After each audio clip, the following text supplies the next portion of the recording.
কবিগুরু রবীন্দ্রনাথ ঠাকুরের 2 বিঘা জমি, শুধু বিঘে 2 ছিল মোর ভূমি, আর সবই গেছে ঋণে।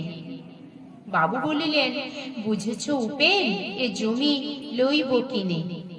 কহিলাম, আমি তুমি ভূস্বামী, ভূমির অন্ত নাই। চেয়ে দেখো মোর আছে বড় জোর মরিবার মতো ঠাঁই। শুনি রাজা কহে, বাপু জানো তো হে, করেছি বাগান খানা, পেলে 2 বিঘে প্রস্থে ও দীঘে সমান হইবে টানা, ওটা দিতে হবে। কহিলাম, তবে বক্ষে জুড়িয়া পানি, সজল চক্ষে করুণ রক্ষে গরিবের ভিটেখানি। সপ্তপুরুষ যেথায় মানুষ, সে মাটি সোনার বাড়া, দৈনিক দায়ে বেচিব সে মায়ে, এমনই লক্ষ্মী ছাড়া। আখি করে লাল রাজা ক্ষণকাল রহিল মৌন ভাবে, কহিলেন শেষে ক্রূর হাসি হেসে, আচ্ছা সে দেখা যাবে। পরে মাস দেড়ে ভিটে মাটি ছেড়ে বাহির হইনু পথে, করিল ডিগ্রি সকলে বিক্রি মিথ্যা দেনার খাতে। এ জগতে হায় সেই বেশি চায়, আছে যার ভুরি ভুরি, রাজার হস্ত করে সমস্ত কাঙালের ধন চুরি। মনে ভাবিলাম, মোরে ভগবান রাখিবে না মোহ গর্তে, তাই লিখি দিল বিশ্ব নিখিল 2 বিঘার পরিবর্তে। সন্ন্যাসী বেশে ফিরি দেশে দেশে, হইয়া সাধুর শিষ্য, কত হেরিলাম মনোহর ধাম, কত মনোরম দৃশ্য। ভূধরে সাগরে বিজনে নগরে, যখন যেখানে ভ্রমি, তবু নিশি দিনে ভুলিতে পারিনি সেই 2 বিঘা জমি। হাটে মাঠে বাটে এই মতো কাটে বছর 15-16, একদিন শেষে ফিরিবারে দেশে বড়ই বাসনা হলো। নম নম নম সুন্দরী মম জননী বঙ্গভূমি, গঙ্গার তীর স্নিগ্ধ সমীর, জীবন জুড়ালে তুমি। অবিরত মাঠ গগন ললাট, চুমে তব পদধূলি, ছায়া শুনিবি শান্তির নীর, ছোট ছোট গ্রামগুলি। পল্লব ঘন আম্র কানন, রাখালের খেলা গৃহ, স্তব্ধ অতল দিঘি, কালো জল, নিশীত শীতল স্নেহ।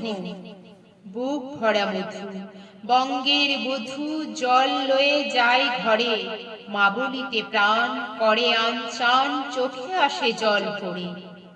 2 দিন পরে দ্বিতীয় প্রহরে প্রবেশিলু নিজ গ্রামে, কুমোরের বাড়ি দক্ষিণে ছাড়ি, রথতলা করি বামে। রাখি হাট খোলা, নন্দীর গোলা, মন্দির করি পাছে। ত্রিশাতুর শেষে পৌঁছুনু এসে আমার বাড়ির কাছে। ধিক ধিক ওরে শত ধিক তোরে, নীলাজ উলোটা ভূমি, যখনই যাহার তখনই তাহার, এই কি জননী তুমি? সে কি মনে হবে একদিন যবে ছিলে দরিদ্র মাতা, আঁচল ভরিয়া রাখিতে ধরিয়া ফল ফুল শাক পাতা। আজ কেন রীতে কারে ভুলাইতে ধরেছ বিলাস বেশ, 5 রঙা পাতা অঞ্চলে গাঁথা পুষ্পে খচিত কেশ। আমি তোর লাগি ফিরেছি বিবাগী গৃহহারা সুখহীন, তুই হেতা বসি ওরে রাক্ষসী, হাসিয়া কাটাস দিন। ধনির আদরে গরব না ধরে, এতই হয়েছে ভিন্ন, কোনখানে লেশ নাহি অবশেষ সেদিনের কোনো চিহ্ন। কল্যাণময়ী ছিলে তুমি ওই ক্ষুধাহরা সুধারাশি, যত হাসো আজ যত করো সাজ, ছিলে দেবী হলে দাসী।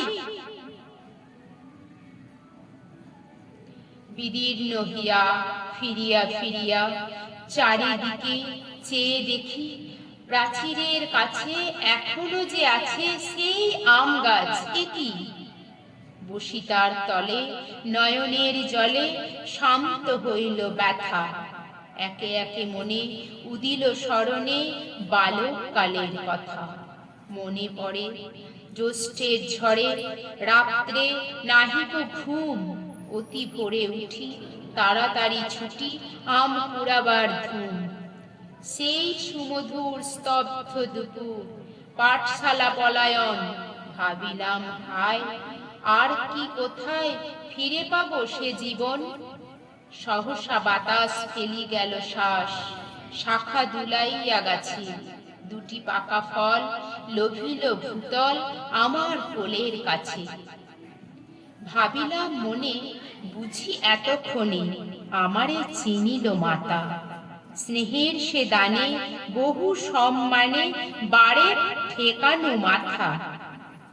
হেনকালে হায় যমদূত প্রায়, কোথা হতে এলো মালি, ঝুটি বাঁধা উড়ে সপ্তম সুরে পাড়িতে লাগিল গালি। কহিলাম তবে আমি তো নীরবে দিয়েছি আমার সব, দুটি ফল তার করি অধিকার, এত তারই কলরব।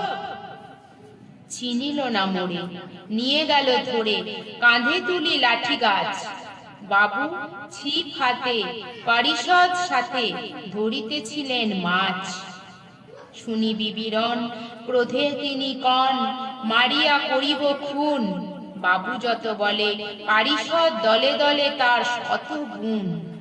আমি কহিলাম শুধু দুটি আম, ভিক মাগি মহাশয়। বাবু কহে হেসে, বেটা সাধু বেশে, পাকা চোর অতিশয়। আমি শুনে হাসি, আঁখি জলে ভাসি, এই ছিল মোর ঘটে। তুমি মহারাজ, সাধু হলে আজ আমি চোর বটে।